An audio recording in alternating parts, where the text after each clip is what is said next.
여러분, 제가 한국에 오기 전엔 제 인생이 끝났다고 느꼈어요.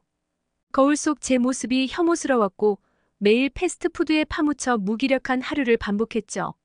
사람들과의 관계는 이미 끊어졌고 세상과 단절된 채 스스로를 망가뜨리고 있었습니다.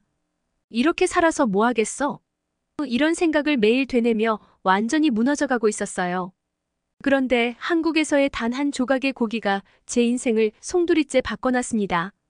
여러분 믿기 힘드시겠지만 저는 양념갈비 한 입을 먹고 눈물을 쏟았습니다. 그 고소하고 달콤한 맛은 단순한 고기가 아니었어요. 제 무너진 마음을 깨우는 한 방이었죠. 그리고 그 순간 깨달았어요. 내가 얼마나 잘못된 삶을 살고 있었는지, 그리고 얼마나 많은 것을 놓치고 있었는지. 한국의 따뜻한 사람들, 정성 어린 음식은 제 몸과 마음을 치유하기 시작했어요.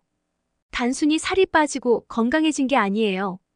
제 자신감, 그리고 사람들에 대한 신뢰가 돌아왔습니다. 이 모든 변화를 가능하게 한 한국, 그 나라의 힘. 여러분, 제가 어떻게 인생을 되찾았는지 지금부터 함께 확인해 보시죠. 안녕하세요. 저는 미국에 사는 캐시 밀리어입니다. 솔직히 말할게요. 제 인생은 늘 어딘가 틀어져 있었던 것 같아요. 제가 살던 집은 평범한 미국 교회에 있는 작은 집이었어요. 거실 창밖으로는 푸른 잔디밭과 나무들이 보였죠. 이웃들은 자주 마당에서 바비큐 파티를 열거나 강아지와 산책을 즐겼어요. 그런데 이상하게도 그 모든 게 저와는 상관없는 다른 세상 이야기처럼 느껴졌어요. 우리 집안은 조용했어요. 부모님은 맞벌이라 늘 바빴고 집에 계셔도 피곤해 보이셨어요. 저는 학교에서 돌아오면 곧바로 내 방으로 들어가 문을 닫았어요. 내 방은 좁고 어두운 곳이었지만 그곳이 저만의 피난처였어요. 침대는 늘 흐트러져 있었고 책상 위에는 교과서 대신 과자 봉지와 빈 음료수 캔들이 쌓여 있었어요. 창문은 거의 열어두지 않았어요. 밖에서 들리는 소음이 싫었거든요. 아이들이 뛰노는 소리, 이웃들이 웃고 떠드는 소리. 그런 소리들은 오히려 저를 더 고립된 기분이 들게 했어요. 거울을 보면 저는 항상 한숨부터 나왔어요. 거울 속에 비친 저는 제가 상상하는 제 모습과는 너무 달랐어요. 뚱뚱하고 무기력해 보이고 늘 지쳐있는 얼굴. 제 몸을 바라볼 때마다 스스로에게 이렇게 말했어요. 넌 왜 이 모양이야? 매번 다이어트를 결심하지만 그 결심은 며칠을 넘기지 못했어요. 운동을 하려고 체육관에 갔을 때 사람들이 힐끔힐끔 저를 쳐다보는 것 같았거든요. 물론 그들이 실제로 쳐다보지 않았을 수도 있어요. 하지만 제 머릿속에선 모든 시선이 제 몸을 비웃고 있었어요. 저 애는 왜 여기 왔대? 저렇게 큰 몸으로. 그런 생각이 들면 도저히 운동을 계속할 수가 없었어요. 결국 운동화를 벗고 다시 집으로 돌아왔죠. 집에 돌아오면 곧바로 배달 앱을 열었어요. 사실 제가 가장 기다리는 시간은 이 시간이었어요. 음식이 도착하기 전까지의 그 짧은 기다림은 마치 어떤 특별한 이벤트처럼 느껴졌어요. 초인종이 울리고 피자 박스를 열었을 때 퍼지는 따뜻한 치즈 냄새는 제 모든 걱정을 잠시나마 잊게 해줬어요. 하지만 그 행복은 너무도 짧았어요. 피자를 한 조각, 두 조각 먹을 때는 잠깐 괜찮은 기분이 들었지만 박스가 비어갈수록 저는 점점 더 공허해졌어요.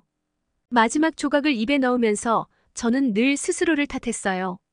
너 또 먹었어. 멈추지도 못했네. 넌 정말 구제불능이야. 그런 자책감은 저를 더욱 우울하게 만들었고 다시 침대에 눕게 만들었어요. 그리고 밤이 되면 혼자 방 안에서 이런저런 생각들이 쏟아져 나왔어요. 불 꺼진 방에서 핸드폰 화면만이 희미하게 빛났고 그 빛 속에서 저는 친구들의 SNS를 스크롤하며 보냈어요. 친구들은 모두 멋진 곳에서 멋진 사람들과 함께 행복한 시간을 보내고 있었어요. 예쁜 카페에서 커피를 마시며 웃고 해변에서 수영복을 입고 찍은 사진을 올리고 때론 연인과 함께 찍은 다정한 사진들. 저는 그런 사진들을 보면서 스스로를 더 비참하게 만들었어요. 왜 나는 저렇게 못 살까? 왜 나만 이렇게 고립된 걸까? 그러다가 결국 핸드폰을 던지듯 내려놓고 이불 속으로 몸을 숨겼어요. 가끔씩은, 정말 가끔씩은요. 이렇게 사는 게 과연 무슨 의미가 있는지 진지하게 생각해보기도 했어요. 내가 없으면 누가 알아줄까? 아니, 아무도 신경 쓰지 않겠지. 이 생각이 들면 가슴 한편이 시리도록 아팠어요. 하지만 그 아픔마저도 이제는 익숙해졌어요. 어떤 날은 스스로에게 기대를 걸어보기도 했어요. 이번에는 정말 다이어트를 성공해 볼 거야. 운동도 꾸준히 하고 건강하게 먹을 거야. 하지만 현실은 항상 다르더라고요. 이틀 길면 3일이 지나면 다시 그 자리로 돌아와 있었어요. 냉장고에서 아이스크림을 꺼내며 스스로를 비웃었어요. 그래, 내가 그렇지 뭐. 이렇게 반복되는 날들 속에서 저는 점점 더 무기력해졌어요. 시간이 지날수록 친구들과의 연락도 끊겼고 부모님과도 대화가 줄어들었어요. 그 누구도 저를 구해줄 수 없다고 느꼈어요. 결국 저는 제 자신을 이렇게 정의하게 되었어요. 넌 실패자야, 캐시. 너는 아무것도 바꿀 수 없어. 매일 밤 그 생각을 품고 잠들었고 아침에 눈을 뜨면 또다시 그 생각과 함께 하루를 시작했어요. 여러분, 혹시 이런 적 있나요? 침대에 누워 천장을 바라보며 도대체 내 인생은 어디서부터 잘못된 걸까? 하고 생각하는 순간이요. 저는 매일이 그랬어요. 하루 중 가장 오랫동안 바라보는 건 천장이었고 가장 많이 듣는 소리는 제 숨소리였어요. 그리고 가장 많이 하는 질문은 역시 그거였죠. 왜 난 이렇게 살까? 사실 저도 처음엔 평범하게 살았어요. 아주 어렸을 때는 친구도 많았고 뛰어노는 것도 좋아했어요. 근데 그게 언제부터였을까요? 어딘가 제가 다르게 보이기 시작한 건 초등학교 4학년 즈음이었어요. 체육 시간이었고 그날은 오래 달리기 테스트를 하는 날이었어요. 처음엔 신이 났어요. 다 같이 운동장에 모여 뛰어노는 게 즐거웠거든요. 그런데 몇 바퀴를 돌기 시작하니까 다들 저를 앞질러 가더라고요. 다른 애들이 절 지나칠 때마다 제가 느리다는 걸, 숨이 가쁘다는 걸 너무도 실감했어요. 그때 어떤 애가 지나가면서 웃으면서 이렇게 말했어요. 캐시는 달리는 게 아니라 구르는 거 아니야? 모두가 웃었어요. 그날 이후로 체육 시간은 제게 공포의 시간이 되었어요. 제가 운동장에서 뛰고 있을 때마다 모두가 저를 보고 있다는 기분이 들었어요. 심지어 체육복을 입는 것도 싫어졌어요. 다른 친구들에 비해 제 옷은 항상 좀 더 꽉 끼고 몸을 감추기에 부족했거든요. 그래서 체육 수업 날 아침이면 늘 배가 아팠어요. 아파서 못 간다고 핑계를 대고 집에 남아있으려고 했죠. 그러다 중학생이 되고 문제는 더 심각해졌어요. 급식줄에 서 있을 때마다 뒤에서 들리는 수군거림, 복도에서 마주칠 때 느껴지는 힐끔거림. 누군가는 저를 놀리지 않으려고 노력했을지 몰라요. 하지만 그 시선들이, 그 소리들이 전부 저를 겨냥하고 있다는 느낌은 지울 수 없었어요. 캐시, 너 왜 이렇게 많이 먹어? 이 질문은 가장 아팠어요. 모두가 즐겁게 웃으며 음식을 먹을 때 저는 늘 조심스러웠어요. 무슨 음식을 얼마나 먹는지 신경 써야 했죠. 음식을 먹을 때조차도 마음이 편하지 않았어요. 그래서 집에 돌아가서야 비로소 마음대로 먹을 수 있었어요. 내 방에 들어가 문을 닫고 조용히 아무도 보지 않는 곳에서요. 그런데 이상하게도 그 음식조차 저를 완전히 채워주진 못했어요. 피자 한 판을 먹고 나면 배는 부르지만 마음은 더 공허해졌어요. 그러면 다시 스스로를 비난하기 시작했어요. 이제 그만해야지. 이렇게 계속 살 순 없어. 그런 다짐을 몇 번이고 했지만 결국엔 또다시 배달 앱을 열게 되더라고요. 대학에 들어가면 뭔가 달라질 줄 알았어요. 새로운 환경, 새로운 사람들. 그런데 사람들은 여전히 저를 뚱뚱한 캐시로만 보는 것 같았어요. 그들의 표정, 시선, 말투. 모두가 저를 판단하고 있다는 느낌이 들었어요. 제가 강의실에 들어가 앉으면 누군가 옆자리에 앉으려다 다른 자리를 고르는 걸 보기도 했어요. 그럴 때마다 마음이 찢어지는 기분이었어요. 하루는 그런 생각을 참지 못하고 도서관 화장실에 들어가 울었어요. 거울 속에 제 얼굴을 보며 속삭였죠. 이게 내 모습이야, 캐시. 이게 내 인생이야. 도망갈 수도 없고 숨길 수도 없어. 그날 이후로 사람들과의 만남을 점점 피하기 시작했어요. 강의가 끝나면 곧장 기숙사로 돌아갔고 동아리나 학교 행사에는 발도 들이지 않았어요. 그냥 방 안에서 이불 속에 파묻혀 넷플릭스를 보거나 유튜브 영상을 보는 게 제 하루의 전부였어요. 다른 사람들은 웃으며 친구들과 어울리거나 여행을 떠나거나 자신을 더 멋지게 만들어가는데 저는 그저 멈춰 있었어요. 아니, 오히려 뒤로 후퇴하고 있었죠. 밤이면 잠들기 전 어둠 속에서 이런 생각이 맴돌았어요. 이렇게 사는 게 무슨 의미가 있지? 부모님도 친구들도 심지어 저 자신도 저를 신경 쓰지 않는 것 같았어요. 그러다 보면 어느 순간 제 존재 자체가 희미해지는 기분이 들었어요. 마치 투명인간처럼요. 세상은 계속 움직이는데 저는 멈춰버린 채 그 자리에 남아 있었어요. 여러분, 그러던 제가 한국에 오게 될 줄은 정말 꿈에도 몰랐어요. 처음에는 그냥 뭐 여행이라도 한번 가보자 하는 심정이었죠. 그런데요, 한국에 도착한 순간 뭔가 다르다는 걸 느꼈어요. 정말 말로 표현하기 어려운 감정이었어요. 새로운 시작에 대한 설렘과 두려움이 섞여 있었거든요. 인천공항에 발을 디딘 순간 저는 숨을 깊게 들이마셨어요. 공항 안은 밝고 깨끗했고 사람들은 빠르게 움직이며 각자의 목적지로 향하고 있었어요. 그때 옆에 있던 어떤 아이가 엄마 손을 잡고 뛰어가며 웃고 있었어요. 그 모습을 보는데 문득 마음이 따뜻해지더라고요. 여긴 뭔가 달라. 그런 생각이 스쳤어요. 짐을 챙기고 공항을 나서자 공기마저 상쾌하게 느껴졌어요. 거리에 보이는 사람들은 모두 바쁘지만 질서정연하게 움직이고 있었고 대중교통 표지판도 깔끔하고 이해하기 쉽게 표시되어 있었어요. 지민이와의 약속 장소로 가기 위해 공항철도를 탔는데 그 안에서 저는 작은 충격을 받았어요. 와, 지하철이 이렇게 깨끗할 수 있다고. 열차 안은 냄새 하나 없이 쾌적했고 심지어 사람들이 내릴 때 서로를 배려하며 움직이는 모습이 인상 깊었어요. 미국에서는 흔히 볼 수 없는 광경이었거든요. 그런 걸 보면서도 제 마음 한편에는 여전히 불안감이 남아 있었어요. 내가 이곳에서 잘 지낼 수 있을까? 그렇게 걱정하던 찰나 지민이가 약속 장소에서 저를 반갑게 맞아주었어요. 그는 환한 미소로 손을 흔들며 달려왔어요. 캐시, 드디어 만났네. 어서 와. 지민아, 나 정말 떨려. 여기서 잘할 수 있을지 모르겠어. 괜찮아. 나랑 같이 다니면서 천천히 적응하면 돼. 너 여기 음식 진짜 맛있어. 건강하게 먹으면서 천천히 좋아질 거야. 지민이는 제게 큰 위로가 되었어요. 우리가 함께 첫 끼니를 먹으러 간 곳은 작은 한식당이었어요. 식당 내부는 따뜻한 나무 인테리어에 조명이 부드럽게 빛나고 있었어요. 저 멀리서 지글지글 끓는 찌개 소리가 들렸고 고소한 냄새가 공기 중에 가득했죠. 지민이는 자신있게 저에게 추천했어요. 캐시, 여기 된장찌개 꼭 먹어봐. 진짜 건강에도 좋고 맛도 끝내줘. 음식이 나오자 저는 그 색다른 향과 맛에 감탄했어요. 첫 숟가락을 입에 넣었을 때 따뜻한 국물이 목구멍을 타고 내려가며 몸이 풀리는 느낌이었죠. 옆에 곁들여진 나물 반찬과 김치도 정말 신선했어요. 이게 건강한 음식이라는 거구나. 미국에서 늘 기름진 패스트푸드와 단 음식에 의존하던 제게는 너무도 생소한 경험이었어요. 한식은 제 몸과 마음을 조금씩 달래주는 느낌이었죠. 지민이와 이런저런 이야기를 나누며 저도 모르게 마음이 조금씩 가벼워지고 있었어요. 식사를 마친 후 우리는 서울의 여러 곳을 돌아다녔어요.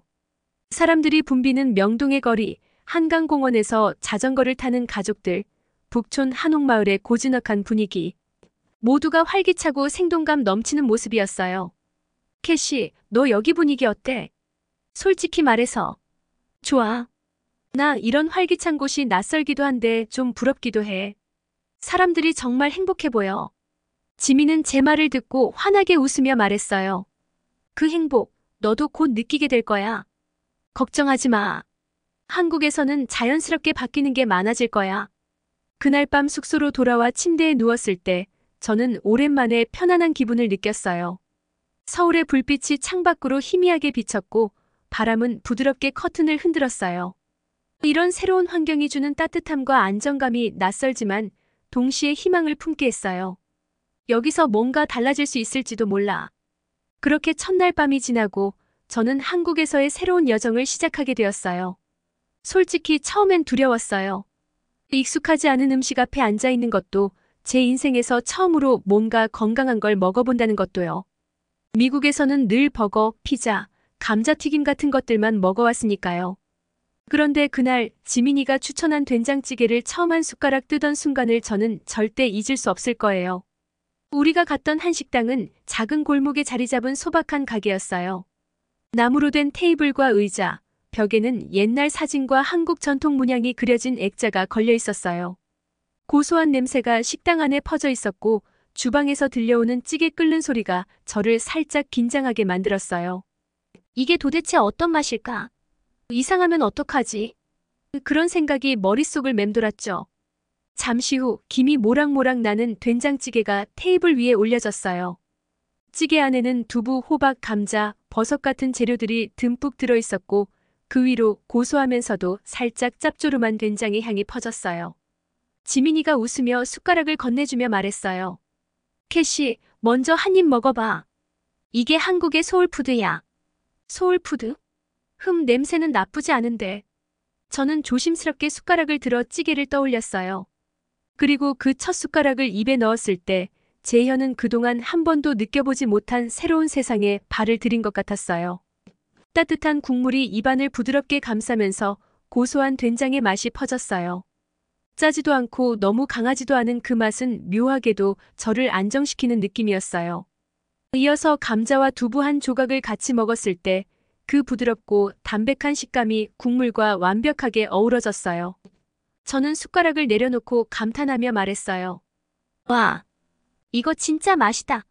생각보다 훨씬 부드럽고 고소하고 이상한 맛이 전혀 아니야. 오히려 위로가 되는 맛 같아. 지민이가 고개를 끄덕이며 웃더라고요. 그치? 내가 괜히 추천한 게 아니야. 이 된장찌개는 그냥 맛있기만 한 게 아니고 몸에도 정말 좋거든. 몸에 좋다고? 그게 무슨 뜻이야? 지민이는 마치 기다렸다는 듯이 설명을 시작했어요. 된장에는 미생물이 엄청나게 많아. 이게 장 건강에 정말 좋아. 그리고 혈압을 낮추고 소화도 잘 되게 해줘. 한국 사람들은 된장찌개를 자주 먹으니까 이런 걸로 건강을 유지하는 거야. 저는 숟가락을 들고 다시 찌개를 뜨며 물었어요. 그럼 이게 그냥 맛있는 것만이 아니라 진짜 몸에도 좋은 거야? 당연하지. 그리고 여기 들어간 두부랑 채소들도 다 영양가가 높아. 단백질, 비타민, 식이섬유까지 골고루 섭취할 수 있지. 지민의 말을 들으면서 저는 문득 제 지난 식습관이 떠올랐어요. 미국에서 먹던 패스트푸드는 기름지고 당분이 많고 그저 배만 부르게 만드는 음식이었어요. 그런데 지금 제 앞에 있는 이 찌개는 마치 제 몸과 마음을 동시에 치유해주는 느낌이었어요. 저는 감탄을 금치 못하며 말했어요. 이게 이렇게 건강한 음식이라니. 그리고 이렇게 맛있을 줄이야. 솔직히 이런 음식을 먹으면 좀 더 나아질 수 있을 것 같아. 지민은 웃으며 고개를 끄덕였어요. 맞아, 캐시. 한국 음식은 그냥 맛으로만 먹는 게 아니야. 건강도 생각하면서 즐길 수 있는 게 많아. 앞으로 너도 이거 자주 먹게 될 거야. 그 순간 제 안에서 작은 희망이 피어나는 걸 느꼈어요. 내가 건강하게 바뀔 수 있을지도 몰라. 이 새로운 환경에서 이 새로운 음식과 함께라면. 그날 저녁 지민이는 저를 삼겹살집으로 데려갔어요. 식당 문을 열자마자 고소한 고기 냄새가 코를 자극했고 철판 위에서 고기가 지글지글 구워지는 소리가 식당 안을 가득 채우고 있었어요. 작은 환풍기들이 연기를 빨아들이고 있었고 사람들은 테이블마다 모여 앉아 밝은 얼굴로 대화를 나누고 있었죠. 저마다 소주잔을 기울이며 환하게 웃고 있었어요. 이 분위기. 미국에서는 느껴본 적 없는 거야. 우리가 자리를 잡자 직원이 삼겹살 몇 인분을 가져와 철판 위에 올려놓았어요. 고기는 두툼하면서도 적당히 지방이 섞여 있었고 철판에 닿자마자 치익 소리를 내며 기름이 튀었어요. 지민은 능숙하게 집게를 집어들고 고기를 뒤집으며 말했어요. 캐시, 이게 한국 사람들이 제일 좋아하는 음식 중 하나야. 삼겹살. 우리나라 사람들은 삼겹살을 진짜 자주 먹어. 특히 이런 식당에 와서 다 같이 구워 먹는 걸 좋아하지. 저는 철판 위에서 익어가는 고기를 보며 침을 삼켰어요. 지민은 고기가 노릇노릇하게 익자 가위로 먹기 좋은 크기로 자르고 쌈채소와 소스를 준비했어요. 자, 캐시. 이건 고기랑 쌈장을 상추에 싸서 먹는 거야.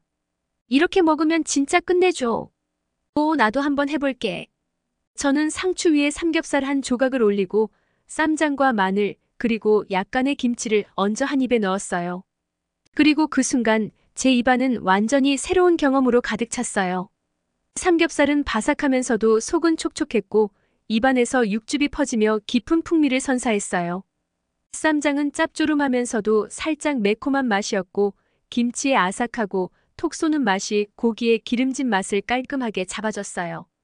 상추의 신선함까지 더해져 모든 재료가 완벽한 조화를 이루었어요. 한 입을 먹을 때마다 입안에서 터지는 풍미는 제가 이전에 경험했던 어떤 음식과도 비교할 수 없었어요. 이건 그냥 고기를 먹는 게 아니야. 예술이야. 저는 감탄하며 말했다. 와, 지민, 이건 정말 말로 표현할 수 없을 만큼 맛있어. 미국에서 고기는 그냥 굽기만 하면 끝이었는데 여기선 이 많은 재료가 함께 어우러지니까 완전히 다른 차원이야. 지민은 웃으며 대답했어요.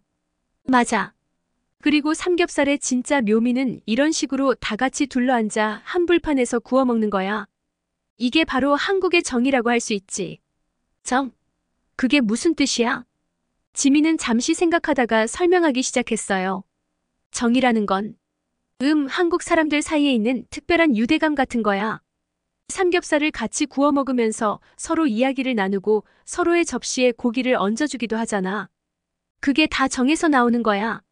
한 불판을 나눠 먹는다는 건 단순히 음식을 공유하는 게 아니라 마음을 나누는 거지. 저는 고개를 끄덕이며 철판 위에서 노릇하게 구워지는 고기를 바라봤어요. 한 테이블에 둘러앉아 함께 고기를 굽고 서로의 접시에 고기를 얹어주는 사람들의 모습이 참 따뜻하게 느껴졌어요. 그 순간 미국에서 느끼지 못했던 깊은 소속감이 저를 감싸는 것 같았어요. 그런데 정말 그러네. 이렇게 한 불판에서 함께 먹다 보니까 이상하게 더 가까워지는 느낌이 들어. 이게 한국의 정이구나. 지민은 고개를 끄덕이며 웃었어요. 맞아. 이게 한국 사람들이 스트레스를 풀고 서로의 마음을 위로하는 방법 중 하나야. 회사 사람들끼리도 친구들끼리도 가족끼리도 삼겹살집에서 이렇게 함께하는 시간을 자주 가져. 힘든 일이 있어도 여기 와서 한바탕 먹고 나면 다 괜찮아지는 거지. 저는 또 한 점의 삼겹살을 쌈에 싸서 먹으며 미소 지었어요. 고기와 채소, 그리고 소스가 입안에서 어우러지며 따뜻한 기분이 퍼졌어요. 단순히 배가 부르다는 느낌이 아니라 마음까지 채워지는 것 같았어요. 그날 밤 저는 삼겹살을 먹으며 단순한 식사가 얼마나 큰 힘을 줄 수 있는지 깨달았어요. 그리고 그것이 단순한 음식 이상의 의미를 가진다는 사실도요. 다음 날 아침 우리는 전주로 향했어요. 지민은 전주에 가면 꼭 비빔밥을 먹어야 한다며 전주의 음식 문화에 대해 열심히 설명해줬죠. 기차를 타고 2시간 정도 달려 도착한 전주는 마치 과거와 현재가 공존하는 곳처럼 보였어요. 역에서 내리자마자 한옥마을로 향했어요. 한옥마을에 도착하니 고즈넉한 분위기가 저를 사로잡았어요. 나무로 된 기와 지붕과 한옥들이 줄지어 서 있었고 골목골목마다 전통 한복을 입은 사람들이 거닐고 있었죠. 그곳은 바쁜 도시의 일상과는 전혀 다른 평온한 분위기를 풍기고 있었어요. 찻집에서는 따뜻한 차향이 퍼져나오고 거리마다 고소한 한과와 전통 음식 냄새가 가득했어요. 지민이 한옥마을에 대해 설명했어요. 캐시, 여기는 한국의 전통이 살아있는 곳이야. 전주 한옥마을은 특히 전통과 현대가 조화를 이루고 있어서 많은 사람들이 찾는 명소야. 그리고 여기 오면 꼭 먹어야 하는 음식이 하나 있지. 비빔밥. 제가 웃으며 물었어요. 그렇지. 전주 비빔밥은 한국에서도 특별히 유명해. 맛도 맛있지만 그 안에 담긴 의미가 아주 깊어. 우리는 한옥마을의 작은 골목에 자리 잡은 전통 음식점으로 들어갔어요. 식당 내부는 마치 시간을 거슬러 올라간 듯 전통적인 분위기를 자아냈어요. 나무로 된 테이블과 의자, 벽에는 오래된 서예 작품과 한국 전통 도자기들이 진열되어 있었죠. 창밖으로는 작은 정원이 보였고 그 정원에서는 대나무가 바람에 흔들리고 있었어요. 우리가 주문한 전주 비빔밥이 테이블에 놓였어요. 커다란 그릇 안에 각종 나물, 고기, 계란 프라이가 아름답게 배치되어 있었어요. 비빔밥 위에는 고추장이 얹어져 있었고 모든 재료가 색깔별로 정리되어 그릇 안에 작은 미술 작품처럼 보였어요. 지민은 미소를 지으며 말했어요. 비빔밥은 이렇게 보기도 좋고 먹기도 좋아. 자, 이제 숟가락을 들어서 잘 비벼봐. 저는 조심스럽게 숟가락으로 재료를 섞기 시작했어요. 신선한 나물과 고기의 향이 고추장과 참기름 향과 함께 어우러지며 제 코를 자극했어요. 모두가 완벽하게 섞였을 때 저는 첫 숟가락을 입에 넣었어요. 그 순간 제 입안은 풍미로 가득 찼어요. 상쾌한 나물의 아삭한 식감과 고소한 참기름의 향, 그리고 고기의 깊은 맛이 고추장의 살짝 매콤하고 달콤한 맛과 어우러지며 완벽한 조화를 이루었어요. 씹을 때마다 각 재료가 서로 다른 텍스처와 맛을 선사했어요. 이건 단순히 음식을 먹는 게 아니라 조화로운 맛을 경험하는 거야. 지민, 이건 정말 환상적이야. 이렇게 다양한 재료가 하나의 그릇 안에서 조화를 이루다니. 신선한 채소가 이렇게 맛있을 수 있다는 게 믿기지 않아. 지민은 만족스러운 미소를 지으며 고개를 끄덕였어요. 그치? 비빔밥은 그냥 음식이 아니라 하나의 문화야. 재료들이 각자 다른 맛과 식감을 가지고 있지만 한 그릇에 섞였을 때 비로소 최고의 맛을 낼 수 있지. 저는 지민의 말을 듣고 고개를 끄덕이며 물었어요. 근데 비빔밥이 왜 그렇게 특별한 거야? 그냥 여러 가지를 섞어서 먹는 거 아닌가? 지민은 진지한 표정으로 설명하기 시작했어요. 비빔밥에는 한국인의 삶과 철학이 담겨 있어. 우리나라 사람들은 예로부터 자연과 조화를 이루며 살아왔어. 그래서 비빔밥도 자연에서 얻은 재료들을 함께 섞어서 먹는 거지. 그리고 이 비빔이라는 행위 자체가 한국인의 공동체 정신과도 연결돼. 서로 다른 개성을 가진 사람들이 함께 어우러져 하나의 조화를 이루는 것처럼. 그 말을 들으니 더 깊은 의미가 느껴졌어요. 저는 한 입 더 먹으며 감탄했어요. 진짜 신기하다. 그리고 이렇게 다 같이 비벼 먹는다는 게 뭔가 따뜻하게 느껴져. 지민은 잠시 뜸을 들이다가 중요한 이야기를 꺼냈어요. 그런데 캐시, 요즘 중국이 비빔밥을 자기네 문화라고 주장하는 일이 많아지고 있어. 뭐? 그게 말이 돼? 저는 숟가락을 내려놓으며 놀란 표정을 지었어요. 응. 중국은 종종 한국의 전통 문화를 자기네 것이라고 주장해. 비빔밥뿐만 아니라 한복, 김치 같은 것들도 자기들 문화라고 우기고 있어. 근데 비빔밥은 분명히 우리 고유의 음식이야. 조선시대 문헌에도 비빔밥에 대한 기록이 남아있을 정도로 오래된 한국 음식이지. 저는 그 말을 듣고 진지한 표정으로 고개를 끄덕였어요. 그건 정말 잘못된 일이네. 문화는 그 나라의 정체성과도 연결되는 건데 그런 걸 왜 빼앗으려고 하지? 지민은 잠시 생각에 잠기더니 말했어요. 그러게. 그래서 우리가 우리 문화를 더 잘 알리고 지켜야 하는 이유야. 비빔밥을 먹으면서도 이런 이야기들을 나누는 게 중요해. 저는 그 말에 깊이 공감하며 다시 숟가락을 들었어요. 비빔밥 한 그릇에 담긴 깊은 의미와 그 안의 조화를 느끼며 이 음식이 단순히 배를 채우는 것이 아니라 한국 문화의 일부라는 걸 깨닫게 되었어요. 그날 전주는 제게 단순한 여행지가 아니라 한국의 문화와 역사를 배우고 경험하는 소중한 장소가 되었어요. 전주의 한옥마을에서의 하루가 끝나갈 무렵 지민이 말했어요. 캐시, 오늘 저녁은 진짜 특별한 걸로 준비했어. 양념갈비 먹어봤어? 양념갈비? 처음 들어보는데. 좋아. 그럼 오늘 내 인생의 새로운 장을 열어줄게. 지민은 자신만만한 얼굴로 저를 고깃집으로 데려갔어요. 가게 문을 열자마자 고소하면서도 달콤한 향기가 확 퍼졌어요. 불판 위에서 고기가 지글지글 익어가는 소리, 사람들의 웃음소리와 대화가 가득한 활기찬 분위기 속에서 저도 모르게 기분이 좋아졌어요. 테이블에 앉자마자 지민은 양념갈비를 주문했어요. 여기 양념갈비 2인분이요. 주문이 들어가자 직원이 큼직한 양념갈비를 들고 와 불판 위에 올렸어요. 고기가 불판에 닿자마자 치익 마이너스 소리와 함께 기름이 튀고 강렬한 달콤한 냄새가 공기 중에 퍼졌어요. 와, 냄새부터 미쳤다. 저는 눈을 반짝이며 고기를 바라봤어요. 지민이 고기를 능숙하게 뒤집으며 말했어요. 양념갈비는 단순한 고기가 아니야. 이건 한 번 먹으면 절대 잊을 수 없는 한국 음식의 정수지. 기대돼. 이렇게 냄새가 좋은데 맛은 얼마나 대단할까? 고기가 노릇하게 익어갈수록 그 향은 점점 더 진해졌어요. 달콤하면서 짭조름한 양념 냄새가 코끝을 간지렸고 숯불의 은은한 향이 고기의 풍미를 더했어요. 지민은 다 익은 고기를 가위로 먹기 좋은 크기로 자르더니 제 접시에 한 조각 올려줬어요. 자, 캐시. 한국의 진짜 맛을 느껴봐. 저는 고기를 젓가락으로 집어들고 천천히 한 입 베어 물었어요. 그 순간 제 입안은 말 그대로 축제였어요. 고기의 겉은 숯불에 살짝 그을려 바삭했고 속은 믿을 수 없을 정도로 부드러웠어요. 씹을 때마다 고기의 육즙이 폭발하며 양념이 입안 가득 퍼졌어요. 달콤하고 짭조름한 맛이 완벽한 균형을 이루었고 숯불 특유의 스모키함이 그 맛을 한층 더 끌어올렸어요. 고기의 깊은 풍미와 양념의 복합적인 맛이 조화를 이루며 한 입만으로도 감동이 밀려왔어요. 이건 단순히 고기를 먹는 게 아니야. 미각의 모든 감각을 깨우는 경험이야. 저도 모르게 눈가가 촉촉해졌어요. 지민이 놀라며 물었어요.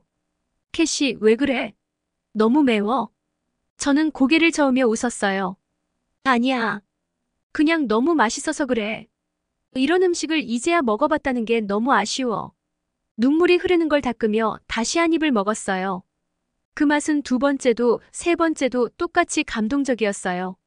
저는 고개를 숙인 채 깊은 생각에 잠겼어요. 지민, 나 방금 깨달았어. 뭐? 내가 그동안 미국이라는 나라에 갇혀 있었다는 걸. 우리는 패스트푸드와 인스턴트 음식에 너무 익숙해져 있어. 하지만 이런 진짜 음식, 정성이 담긴 음식은 맛도 좋지만 나를 더 건강하게 만들어줄 수 있을 것 같아. 내 몸도 내 마음도. 지민은 제 말을 들으며 고개를 끄덕였어요. 맞아. 한국 음식은 단순히 배를 채우는 게 아니야. 건강과 맛, 그리고 사람들 간의 정을 나누는 방식이기도 하지. 저는 불판 위에서 계속 익어가는 고기를 바라보며 말을 이었어요. 지민, 미국에 있을 땐 단지 배고픔을 해결하기 위해 음식을 먹었어. 근데 여기선 달라. 이런 음식을 먹으면 내가 조금씩 더 나아질 수 있을 것 같아. 그리고 이런 음식을 통해 한국 문화를 더 깊이 이해할 수 있다는 게 너무 좋아. 지민은 미소를 지으며 한마디 덧붙였어요. 그럼 앞으로도 계속 이런 한국 음식들을 경험하면서 너 자신을 더 사랑하게 될 거야. 그날 밤 저는 양념갈비 한 점에서 단순한 맛 이상의 것을 느꼈어요. 한국의 음식이 단순히 맛있는 것을 넘어 사람과 사람을 연결하고 삶을 풍요롭게 만든다는 걸 깨달았죠. 그리고 그 모든 순간이 앞으로 제 인생을 바꿀 첫걸음이 될 거라는 확신이 들었어요. 양념갈비를 먹은 다음 날 아침, 저는 전혀 다른 기분으로 하루를 시작했어요. 전주에서의 경험은 제게 깊은 여운을 남겼고 한국의 음식과 문화에 더 깊이 빠져들고 싶다는 생각이 들었어요. 그날 우리는 전주의 다양한 명소를 둘러본 후 서울로 돌아가기로 했어요. 기차를 타고 이동하면서 저는 창밖으로 스쳐 지나가는 풍경을 바라보며 생각에 잠겼어요. 여기서 새로운 삶을 시작할 수 있을지도 몰라. 한국은 나에게 기회를 주고 있어. 지민은 저를 서울에서 유명한 한 전통시장으로 데려갔어요. 시장 안은 사람들로 가득했고 활기찬 에너지가 넘쳐났어요. 여기저기서 튀김을 부치는 소리, 각종 채소와 과일을 파는 상인들의 외침, 그리고 어묵 국물을 떠먹는 사람들의 모습이 마치 한 편의 영화 같았어요. 캐시, 여기서는 한국의 길거리 음식을 제대로 경험할 수 있어. 우리가 어제 먹었던 양념갈비처럼 특별하진 않지만 여긴 일상의 맛을 느낄 수 있는 곳이야. 지민이 말했어요. 우리는 떡볶이와 순대, 호떡 같은 다양한 음식을 맛봤어요. 각기 다른 맛들이 입안을 가득 채우며 또 다른 즐거움을 선사했어요. 특히 떡볶이는 매콤달콤한 소스가 쫄깃한 떡과 어우러져 계속 손이 가게 만들었어요. 지민, 여기 음식들도 정말 대단하다. 이렇게 간단한 재료로 이런 맛을 낼 수 있다니. 그게 한국 음식의 매력이야. 단순해 보이지만 그 안에 깊은 맛과 정성이 담겨 있지. 그렇게 시장을 둘러본 후 우리는 서울의 한 현대적인 카페로 갔어요. 커피를 마시며 잠시 쉬고 있을 때 저는 문득 지민에게 한국 사람들에 대한 인상을 물었어요. 지민, 한국 사람들은 정말 친절한 것 같아. 근데 가끔은 너무 빨리 움직이고 뭔가 내가 따라가기 힘들 정도로 바빠 보여. 지민은 고개를 끄덕이며 말했어요. 맞아, 한국은 빠른 속도가 중요한 나라야. 모든 게 효율적이고 사람들이 시간을 소중히 여기지. 그래서 외국인들은 가끔 그런 점에서 한국 사람들을 오해하기도 해. 그때 옆 테이블에서 어떤 중년 남성이 저를 힐끔거리며 조용히 친구와 이야기를 나누는 모습이 눈에 들어왔어요. 저는 그 시선이 너무 신경 쓰였어요. 내가 뭔가 잘못한 걸까? 그 순간 불안감이 밀려왔어요. 미국에서 느꼈던 그 고립감과 자격지심이 다시 떠오르기 시작했죠. 지민, 저 사람들이 나를 쳐다보는 것 같아. 내가 이상해 보이나? 제가 걱정스러운 얼굴로 물었어요. 지민은 그들을 힐끔 보고 웃으며 말했어요. 아니야, 캐시. 그냥 외국인이니까 호기심이 생겨서 그런 걸 거야.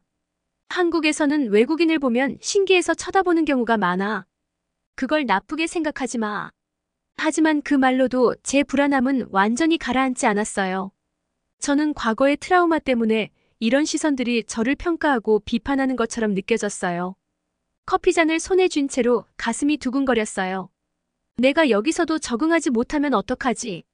지민은 제 표정을 보고 걱정스러운 얼굴로 말했어요. 캐시, 너 자신을 너무 몰아붙이지 마. 여기서의 경험이 전부 내가 기대한 대로 흘러가지 않을 수도 있어.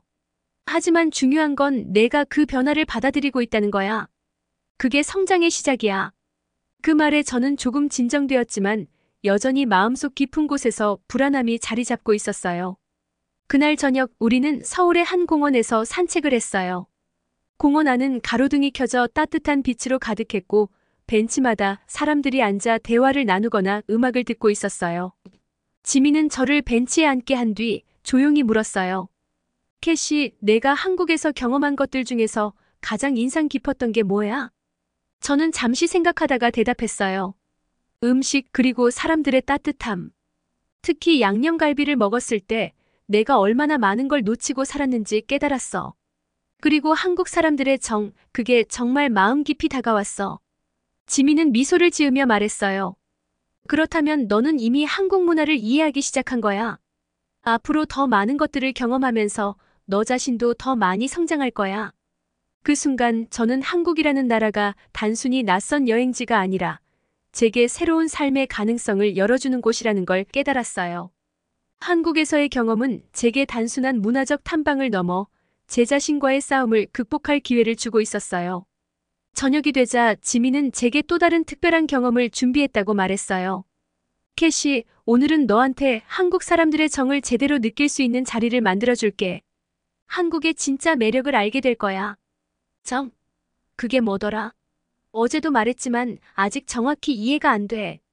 오늘 체험해보면 내가 바로 알게 될 거야. 지민은 저를 그의 가족 모임에 초대했어요. 평소라면 조금 주저했을지도 모르지만 한국에서의 새로운 경험을 하나라도 더 쌓고 싶다는 마음에 기꺼이 따라갔어요. 지민의 가족은 서울 외곽의 작은 마을에 살고 있었어요. 도착하자 따뜻한 불빛이 새어나오는 집에서 지민의 부모님과 할머니, 그리고 형제들이 나와 우리를 반갑게 맞이해줬어요. 안녕하세요. 제가 어설픈 한국어로 인사하자 모두가 환하게 웃으며 손을 흔들었어요. 지민이 친구구나. 어서 와, 캐시. 우리 집에 온 걸 환영해. 지민의 어머니가 밝은 미소로 말했어요. 집안은 아늑하고 따뜻한 분위기로 가득했어요. 거실 한쪽에는 커다란 밥상이 준비되어 있었고 그 위에는 수십 가지의 음식들이 정성스럽게 차려져 있었어요. 잡채, 갈비찜, 김치찌개, 그리고 각종 나물 반찬들이 놓여 있었죠. 그 풍경만으로도 배가 고파졌어요. 지민의 할머니가 제 손을 잡으며 따뜻한 목소리로 말했어요. 우리 집에 온 첫 외국인 손님이라니. 많이 먹고 편하게 있어. 여긴 내 집이야. 그 말에 저는 마음이 따뜻해졌어요. 처음 만난 사람인데도 이렇게 따뜻하게 대해주다니. 이건 미국에서 느껴보지 못했던 감정이었어요. 우리는 모두 함께 둘러앉아 저녁 식사를 시작했어요. 지민의 아버지가 밥을 뜨며 제게 말했어요. 캐시, 음식이 입에 맞을지 모르겠지만 많이 먹어봐. 특히 이 갈비찜은 내가 직접 한 거야. 네. 정말 맛있어 보여요. 한 입 먹자마자 입안 가득 고기의 부드러운 식감과 짭조름하면서도 달콤한 맛이 퍼졌어요. 모든 음식이 신선하고 정성이 담겨 있다는 게 느껴졌어요. 지민의 형제가 저에게 잡채를 건네며 말했어요. 이건 잡채라고 해. 한국에서는 잔칫날에 빠질 수 없는 음식이야. 너도 먹어봐. 그렇게 한 사람 한 사람이 저를 챙겨주는 모습에 저는 마치 오래전부터 그들과 함께한 가족처럼 느껴졌어요. 식사가 끝난 후 우리는 차를 마시며 이야기를 나누기 시작했어요. 지민의 할머니가 제게 묻기 시작했어요. 캐시, 한국에 와서 가장 좋았던 게 뭐였어? 저는 잠시 생각하다가 대답했어요. 음식이요. 한국 음식은 단순히 맛있을 뿐만 아니라 정성이 느껴져요. 그리고 사람들끼리 함께 나눌 때 더 특별해지는 것 같아요. 할머니는 고개를 끄덕이며 미소 지었어요. 맞아, 캐시. 우리 한국 사람들은 밥 한 끼도 그냥 먹지 않아. 함께 나누는 순간이 가장 중요하지. 그게 바로 정이야. 지민이 할머니의 말을 덧붙였어요. 정은 말로 설명하기 어렵지만 이렇게 서로를 챙기고 함께 나누는 것에서 느껴져. 내가 지금 느끼고 있는 따뜻함, 그게 바로 정이야. 저는 그제야 비로소 정이라는 단어의 진짜 의미를 깨달았어요. 이건 단순히 친절이나 배려를 넘어서 진정한 연결과 소속감을 주는 감정이구나.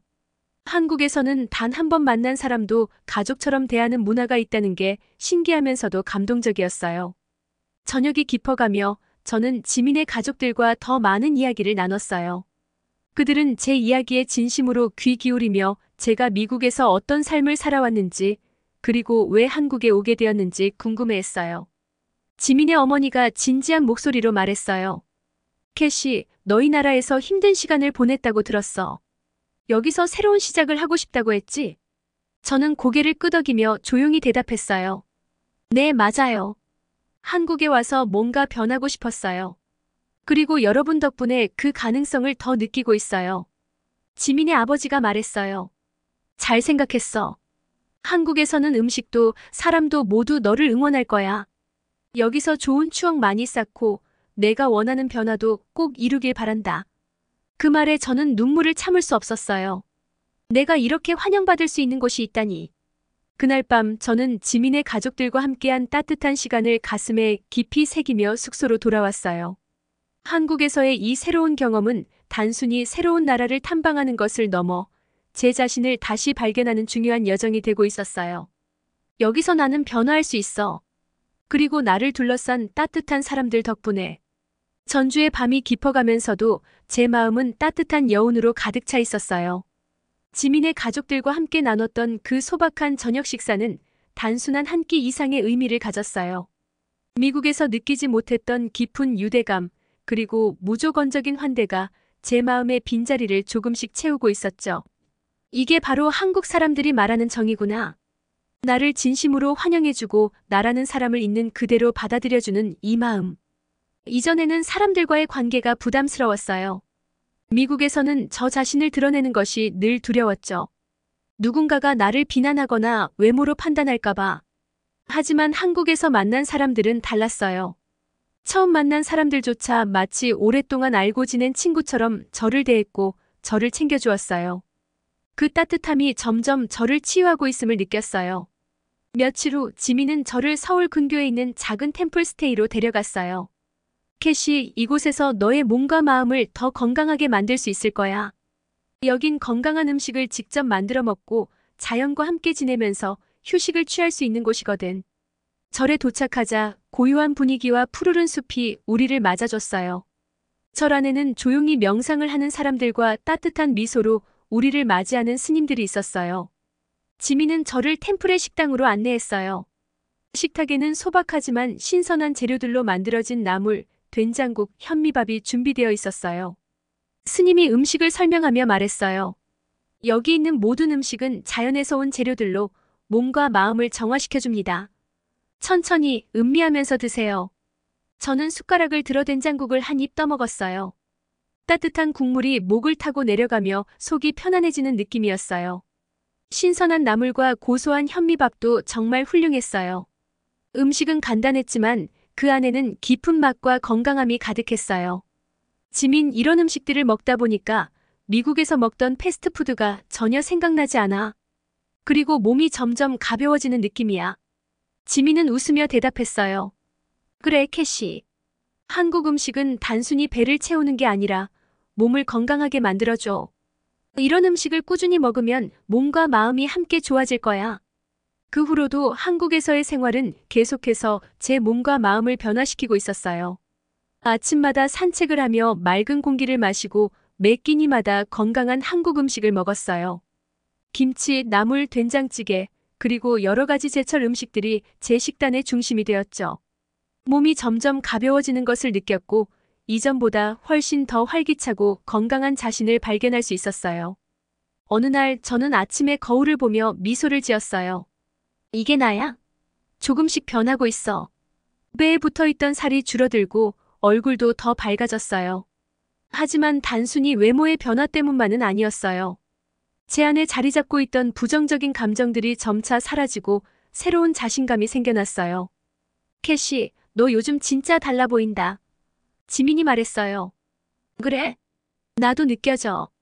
뭔가 더 건강하고 행복한 느낌이야. 여기 와서 정말 많은 걸 배우고 있어. 그게 바로 한국의 힘이야.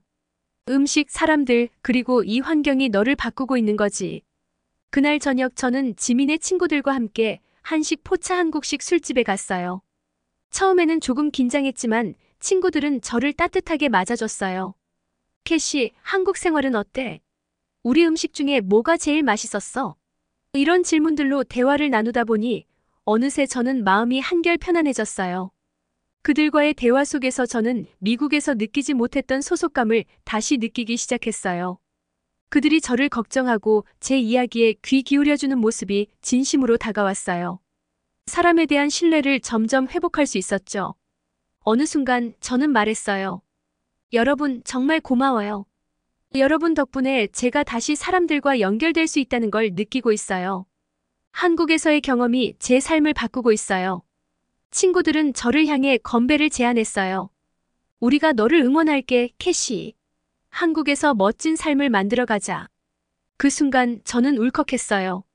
이들은 단순히 한두 번 만난 친구들이 아니라 저를 진심으로 받아들이고 지지해주는 사람들이라는 걸 깨달았거든요. 내가 한국에서 정말 새로운 가족을 찾았구나. 그날 밤 저는 지민에게 말했어요. 지민, 나 이제 확신이 들어. 여기서의 경험이 단순히 여행이 아니라 내 삶을 바꾸는 중요한 전환점이 될 거라는 걸. 앞으로 더 건강해지고 더 행복해질 수 있을 것 같아. 지민은 환하게 웃으며 말했어요. 캐시, 넌 이미 변하기 시작했어. 이제 내가 할 일은 그 변화를 계속 이어가는 거야. 그리고 한국은 항상 너를 환영할 거야. 저는 고개를 끄덕이며 창밖의 서울 야경을 바라봤어요. 반짝이는 불빛들 속에서 제 마음도 함께 빛나는 것을 느꼈어요. 이제 저는 새로운 삶을 향해 나아갈 준비가 되어 있었어요. 한국이라는 따뜻한 나라가 저를 안아주었고 이제는 제가 그 사랑에 보답할 차례였어요. 한국에서의 몇 달은 마치 꿈처럼 지나갔어요. 처음엔 단순히 새로운 환경에서 잠시 도피하고 싶었던 마음으로 이곳에 왔지만 이곳에서의 경험은 제 인생을 완전히 바꿔놓았어요. 한국의 따뜻한 사람들, 정성 어린 음식, 그리고 활기찬 문화는 제가 잃어버렸던 자신감을 다시 찾아주었죠. 어느 날 아침 저는 운동을 마친 후 집으로 돌아와 거울을 바라봤어요. 예전에 나와는 확연히 달라진 모습이 눈앞에 비쳤어요. 더 탄력 있는 몸, 밝아진 얼굴, 그리고 무엇보다 제 눈빛에서 느껴지는 자신감. 저는 스스로에게 이렇게 말했어요. 이제 내가 정말 자랑스러워. 몇 달 전만 해도 거울 속 제 모습이 끔찍하다고 느꼈던 적이 한두 번이 아니었어요. 매일 패스트푸드와 단 음식에 의존하며 몸과 마음이 무너져갔던 제가 이제는 신선한 채소와 건강한 한식을 즐기며 스스로를 돌보게 되었어요.